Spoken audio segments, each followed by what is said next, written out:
અત્યારે જે આંકડા બજાજ ફાઇનાન્સના આવ્યા છે અને સાથે બજાજ હાઉસિંગના પણ આવ્યા છે, જે આંકડાઓ જે અપડેટ્સ આવ્યા છે રાધર તમને કહું છું, they are very very encouraging. અને જે જાતનું આ કંપનીએ અત્યારે ધિરાણ કર્યું છે એ પણ સપ્ટેમ્બર 2024માં જ એનું લિસ્ટિંગ થયું છે.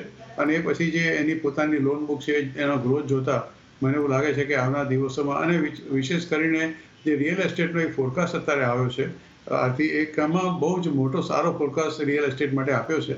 રિસન્ટલી કદાચ તમને યાદ હોય તો પ્રધાનમંત્રીએ પણ એક વસ્તુ ચોક્કસ કહી હતી કે તમે ઘરો બાંધો છો, બધું વાત બરાબર છે, પણ નાની વ્યક્તિને પણ ઘર મળે અને એ પ્રમાણે તમે ઘરો બાંધો તો વધારે સારું.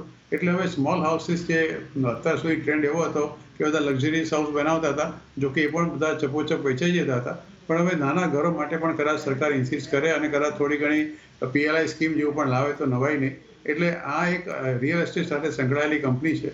મને એવું લાગે છે કે આ શહેરમાં તમારે ચોક્કસ બિલકુલ યથાવત પરિસ્થિતિ જાળવી રાખવી જોઈએ. There was a big craze for this particular IPO. It was, I think, one of the record IPOs. અને અત્યારે તો એના આઈપીઓથી ડબલના ભાવે ચાલે છે. એટલે તમારા લાંબા ગાળાનો અભિગમ હોય તો આ શેરને હોલ્ડ કરી રાખો. 188 સુધી ગયો હતો. 5 વર્ષનો તમારો અભિગમ હોય તો આ શેરનો ભાવ લગભગ 275-300 રૂપિયા સુધી પણ જઈ શકે છે. સ્ટોપ લોસ રાખવાનો છે માત્ર 110 રૂપિયાનો.